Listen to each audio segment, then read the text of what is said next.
শুভেচ্ছা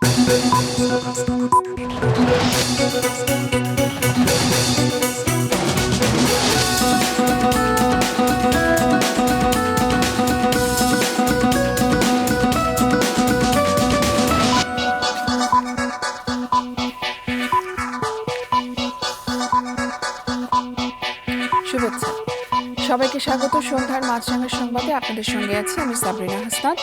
শুরুতেই guardian life insurance সংবাদ শিরোনাম। স্বাস্থ্য ব্যবস্থাপনা এবং সেবার মান জনমুখী করতে 90 দিনের আলটিমেটাম দিয়েছে বৈষম্য বিরোধী ছাত্র আন্দোলন। আন্দোলনে আহতদের দেখতে বিভিন্ন হাসপাতালে যান সমন্বয়করা। পরে স্বাস্থ্য অধিদপ্তরের সাথে বৈঠকে সিদ্ধান্ত হয় আহতদের চিকিৎসার খরচ সরকার দেবে। বেসরকারি হাসপাতালগুলো ইতোমধ্যে টাকা নিলে তা ফিরিয়ে দিতে বলা হয়েছে।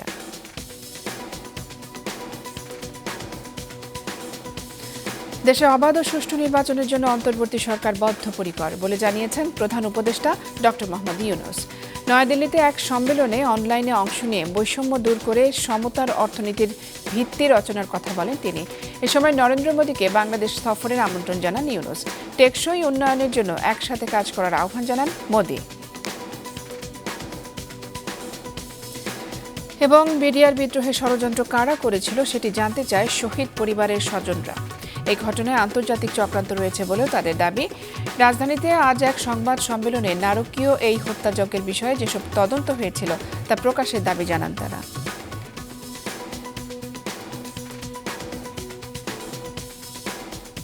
দর্শক শুনছিলেন শিরোনাম, এবারে বিস্তারিত। স্বাস্থ্য ব্যবস্থাপনা এবং সেবার মান জনমুখী করতে 90 দিনের আলটিমেটাম দিয়েছে বৈষম্য বিরোধী ছাত্র আন্দোলন সমন্বয়করা। বেসরকারি হাসপাতালগুলোকে ওষুধ খরচ ছাড়া আন্দোলনে আহতদের চিকিৎসার বাকি খরচ ফেরত দেওয়ার আহ্বান জানিয়েছেন বৈষম্য বিরোধী ছাত্র আন্দোলন। মাহমুদ কমলের রিপোর্ট।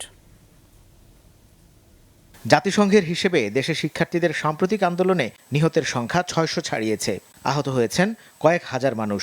হাসপাতালে এখনও চিকিৎসা নিচ্ছেন শত শত রোগী। আহতদের দেখতে আজ রাজধানীর 15টি হাসপাতাল পরিদর্শন করেন বৈষম্য বিরোধী ছাত্র আন্দোলনের সমন্বয়করা। স্বাস্থ্য অধিদপ্তরের সঙ্গে আজ বৈষম্য বিরোধী ছাত্র আন্দোলনের বৈঠকে সিদ্ধান্ত হয় সরকারি কিংবা বেসরকারি হাসপাতালে আহতদের চিকিৎসা ব্যয় বহন করবে সরকার।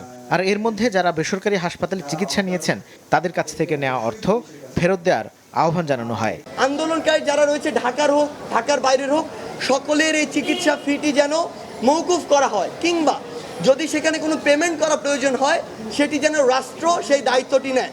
প্রাইভেট হসপিটালগুলোতে লাখ লাখ টাকা নিয়ে নেওয়া হয়েছে যাদের অলরেডি ডিসচার্জ করা হয়েছে। আমাদের আবেদন থাকবে অন্তর্বর্তীকালীন সরকারের কাছে কিংবা স্বাস্থ্য মন্ত্রণালয়ের দায়িত্বে যারা রয়েছেন তাদের কাছে, এই আন্দোলনকারী যারা রয়েছে শুধু ছাত্র নয়, যে কোনো বয়সের হোক না কেন, তাদের যে বিলগুলো নেওয়া হয়েছে লক্ষ লক্ষ টাকা, এগুলো যেন প্রাইভেট হসপিটালগুলো ফেরত দিয়ে রিফান্ড করে তাদের যে ইমেজের একটি সংকট তৈরি হয়েছে সেই ইমেজটি ফিরিয়ে আনার ন্যূনতম যে চেষ্টাটি সেটি করে। যারা ইতিমধ্যে প্রাইভেটে টাকা দিয়ে দিয়েছেন তাদের টাকাটি রিফান্ড করা হবে এবং পরবর্তীতে প্রাইভেটে আর কোনো ধরনের চিকিৎসার টাকা লাগবে না। আহতদের সুচিকিৎসা নিশ্চিত না করাকে অন্তর্বর্তী সরকারের প্রথম ব্যর্থতা হিসেবে গতকাল উল্লেখ করে বৈষম্য বিরোধী ছাত্র আন্দোলন। রাজধানীর কুর্মিটোলা জেনারেল হাসপাতালে ব্রিফিংয়ে আজ স্বাস্থ্য ব্যবস্থাপনা ও সেবার মানের বেশ কিছু অনিয়ম তুলে ধরে এই খাতকে জনমুখী করার আলটিমেটাম দেন সমন্বয়করা। রোগী জানে না ফ্রি দেওয়া হচ্ছে, রোগীকে বিভিন্নভাবে বোঝানো হচ্ছে এটা লাগবে এটা লাগবে। যে মধ্যস্বত্ব ভোগীরা এতদিন ধরে বাংলাদেশে এগুলো করেছে, অসৎভাবে টাকা ইনকাম করেছে, তাদেরকে আমরা হুঁশিয়ার করে দিতে চাই প্রশাসনের সহযোগিতায়। ফার্দার আমরা যদি কাউকে এরকম কোনো কাজের মধ্যে দেখি তাদের বিরুদ্ধে চাকরিচ্যুত করা সহ যত ধরনের পদক্ষেপ নেওয়ার জন্য যত ধরনের ব্যবস্থা আমাদের পক্ষে নেওয়া দরকার আমরা তার সবগুলোই নিব। যদি রাজনৈতিক আধিপত্য না থাকে, যদি কোনো ধরনের পলিসি ম্যানিপুলেশন না থাকে, টেন্ডারবাজি বা মাফিয়াতান্ত্রিক যে প্রবণতা, স্বৈরতান্ত্রিক যে প্রবণতা সেটি যদি না থাকে, তাহলে 90 দিনের মধ্যে এই স্বাস্থ্য খাতকে ওনারা জনমুখী স্বাস্থ্য খাত হিসেবে আমাদেরকে উপহার দিতে পারবেন। আমরা ন্যাশনাল হেলথ অথরিটি করতে হবে, স্বাস্থ্য ইন্ডিপেন্ডেন্ট কমিশন করতে হবে, স্ট্র্যাটেজিক পারচেজ করতে হবে, যন্ত্রপাতি না কিনে সার্ভিস কিনতে হবে এবং প্রত্যেকটি হাসপাতালে একটি অভিযোগ বাক্স খোলা হয়েছে, যেটি লাল একটি অভিযোগ বাক্স থাকবে। যে কেউ যে কোনো হাসপাতালে, সেটি সরকারি হোক বেসরকারি হোক, প্রতারিত হলে পরে সেই অভিযোগ বক্সে অভিযোগ দান করবেন এবং 24/7 হেল্প ডেস্ক থাকবে। ডিরেক্টর, ডক্টর, নার্সেস অথবা কর্মচারী, আপনারা যদি দায়িত্ব পালন না করেন, মধ্যস্বত্বভোগীর কাছে আপনারা শরণাপন্ন হন, কোনো সরকারি হাসপাতালে যদি বাইরের থেকে কোনো পরীক্ষা নিরীক্ষা করা হয় অথবা কোনো রুগীকে বাইরের থেকে মেডিসিন কিনতে দেওয়া হয়, ছাত্র জনতা আপনাদেরকে ছাড়বে না। দেশের বেশ কিছু জায়গায় আন্দোলনে আহতদের চিকিৎসার জন্য টাকা তোলা হচ্ছে জানিয়ে সমন্বয়কেরা বলেন, এর সঙ্গে বৈষম্য বিরোধী ছাত্র আন্দোলনের সম্পর্ক নেই। মাহমুদ কমল, মাছরাঙা সংবাদ, ঢাকা। অবাধ ও সুষ্ঠু নির্বাচন অনুষ্ঠানের জন্য অন্তর্বর্তীকালীন সরকার বদ্ধপরিকর বলে জানিয়েছেন এই সরকারের প্রধান উপদেষ্টা ডক্টর মোহাম্মদ ইউনূস। অন্যদিকে সন্ত্রাসী এবং কট্টরপন্থীদের মোকাবেলায় একসাথে কাজ করার আহ্বান জানান ভারতের প্রধানমন্ত্রী নরেন্দ্র মোদী। সকালে ভয়েস অব গ্লোবাল সাউথের তৃতীয় সম্মেলনে ভার্চুয়ালি যোগ দিয়ে এসব কথা বলেন তারা। ভারতের নয়াদিল্লিতে অনুষ্ঠিত তৃতীয় ভয়েস অব গ্লোবাল সাউথ শীর্ষ সম্মেলন। এতে ভার্চুয়ালি যোগ দেন বিভিন্ন দেশের রাষ্ট্র এবং সরকার প্রধানরা। সম্মেলনের মূল প্রতিপাদ্য টেকসই ভবিষ্যতের জন্য ক্ষমতাধর বৈশ্বিক দক্ষিণ। সকাল 10:30টায় এই সম্মেলনে ভার্চুয়ালি যোগ দেন বাংলাদেশের অন্তর্বর্তীকালীন সরকারের প্রধান উপদেষ্টা ডক্টর মুহাম্মদ ইউনূস। অন্তর্বর্তীকালীন সরকারের প্রধান হিসেবে শপথ নেয়ার পর এটি ডক্টর মুহাম্মদ ইউনূসের প্রথম কোনো বৈশ্বিক অনুষ্ঠানে যোগ দেয়া। বক্তব্যের শুরুতে প্রধান উপদেষ্টা ডক্টর মোহাম্মদ ইউনূস ভারতের ৭৮তম স্বাধীনতা দিবসের শুভেচ্ছা জানান নরেন্দ্র মোদীকে। এরপর দক্ষিণ অঞ্চলের নানা চ্যালেঞ্জের কথা তুলে ধরার পাশাপাশি বলেন, ৫ই আগস্ট ছাত্র জনতার মাধ্যমে বাংলাদেশের দ্বিতীয় স্বাধীনতার কথা। জানান অবাধ ও সুষ্ঠু নির্বাচনের জন্য অন্তর্বর্তীকালীন সরকার বদ্ধপরিকর। Our young generation have impressed upon the people of their aspirations for a revolutionary change, restoration of all institutions of the state to ensure democracy and human rights through a meaningful reform. Our government is committed to ensuring a transition to an inclusive and pluralistic democracy and create an environment in which free, fair and participatory elections can be held. ভবিষ্যতে নানা সংকট মোকাবেলায় তরুণ এবং ছাত্র সমাজকে অন্তর্ভুক্ত করার উপর জোর দিয়ে প্রধান উপদেষ্টা অর্থনৈতিক ব্যবস্থাপনার বৈষম্যকে দূর করে একটি সমতার অর্থনীতির ভিত্তি রচনার কথা বলেন। We have to redesign our financial system to make sure wealth is shared by all. It should not be a one-way path for wealth. We must ensure financial services for all people, particularly women and the youth. বক্তব্যে ভারতের প্রধানমন্ত্রী নরেন্দ্র মোদী বলেন, প্রতিবেশী তো বটেই, বিশ্বের যে কোনো সংকটে মানবিক সহায়তায় সোচ্চার ভারত। সন্ত্রাসী, কট্টরপন্থী সহ বিভিন্ন বিষয় ক্রমেই ভয়ঙ্কর হয়ে উঠছে। টেকসই উন্নয়ন লক্ষ্যমাত্রা বাস্তবায়নে সবাইকে একসাথে কাজ করার আহ্বান জানান তিনি। आतंकवाद, अतिवाद और अलगाववाद हमारे समाजों के लिए गंभीर खतरा बने हुए हैं। टेक्नोलॉजी डिवाइड और टेक्नोलॉजी से जुड़ी नई आर्थिक और सामाजिक चुनौतियां भी सामने आ रही है। यह समय की मांग है कि ग्लोबल साउथ के देश एकजुट होकर एक स्वर में एक साथ खड़े रहकर एक दूसरे की ताकत बने। ডক্টর ইউনূস বাংলাদেশ সফরেরও আমন্ত্রণ জানান নরেন্দ্র মোদীকে। ইবতিসাম নাসিম মৌ, মাছরাঙা সংবাদ, ঢাকা। मानवता को বিডিআর বিদ্রোহের ষড়যন্ত্র কারা করেছিল সেই বিষয়টি জানতে চায় শহীদ পরিবারের স্বজনরা। ঘটনার সঙ্গে আন্তর্জাতিক চক্রান্ত রয়েছে বলেও তাদের দাবি। রাজধানীর রাওয়া ক্লাবে সংবাদ সম্মেলনে তারা নারকীয় এই হত্যাযজ্ঞের পর যেই সব তদন্ত হয়েছিল তা প্রকাশ করার দাবি জানিয়েছেন। 2009 সালের 25শে ফেব্রুয়ারি তৎকালীন বিডিআর সদর দপ্তর পিলখানায় কি ঘটেছিল তা জানার দাবিতেই সেদিনকার শহীদ পরিবারগুলোর এই আয়োজন। স্বজনেরা জানান, নানা রকম বাধার কারণে এতদিন তারা কথা বলতে পারেননি। এখন তারা চান ওই ঘটনার যে তদন্ত হয়েছে সেটি প্রকাশিত হোক। It's an international conspiracy. It had nothing to do with the Dal Bhat operation, যেটা তখন তারা ওইভাবে করে পোর্ট্রে করার জন্যই একটার পর একটা সিচুয়েশন ক্রিয়েট করেছে। তো সুষ্ঠু তদন্ত আমরা চাই, ইনকোয়ারি কমিশন, জুডিশিয়াল কমিশন পুরা ইঙ্গিত ধরে সবকিছু, সব এভিডেন্স সহ তুলে ধরে। অনেক অফিসারদের কাছে কিন্তু তথ্য প্রমাণ আছে, আমরা শুনেছি, কল রেকর্ডিং, নির্দেশ, কারা কারা জড়িত। হত্যাকাণ্ডের সত্য উদ্ঘাটন সহ অন্তর্বর্তীকালীন সরকারের কাছে বেশ কিছু দাবি তুলে ধরেন স্বজনরা। ন্যায় বিচারের আলোকে আমরা শহীদ পরিবারবর্গ মনে করি যে হাইকোর্ট ডিভিশনের রায় মোতাবেক 3 জন জজ যে ইনকোয়ারি কমিশনের কথা বলেছে, অবিলম্বে সেই ইনকোয়ারি কমিশন গঠন করতে হবে। এতে আমরা মনে করি যে পর্দার আড়ালে রয়ে যাওয়া ষড়যন্ত্রকারীদের নাম বেরিয়ে আসবে। ওই ঘটনা নিয়ে গণমাধ্যমে প্রকাশিত প্রতিবেদনের ভাষা নিয়েও কথা বলেন তারা।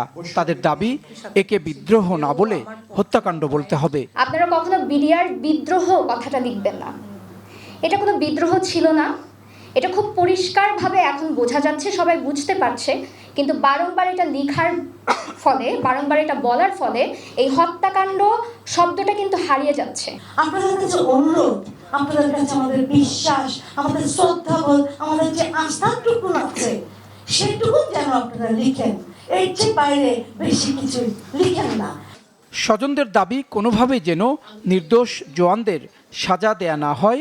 একই সাথে 25শে ফেব্রুয়ারিকে শহীদ সেনা দিবস ঘোষণারও দাবি জানান তারা। জাহিদ সেলিম, মাছরাঙা সংবাদ, ঢাকা।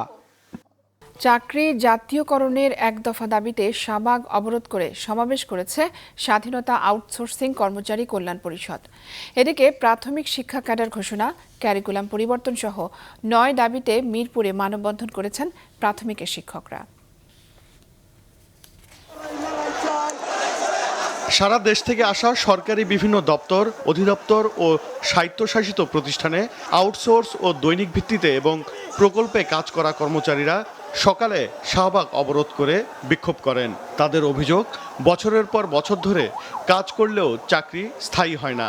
এছাড়াও আছে ঠিকাদারদের দৌরাত্ম্য, বেতন ভাতায় বৈষম্য আর বছরে 2টি উৎসব বোনাসও না পাওয়ার বঞ্চনা।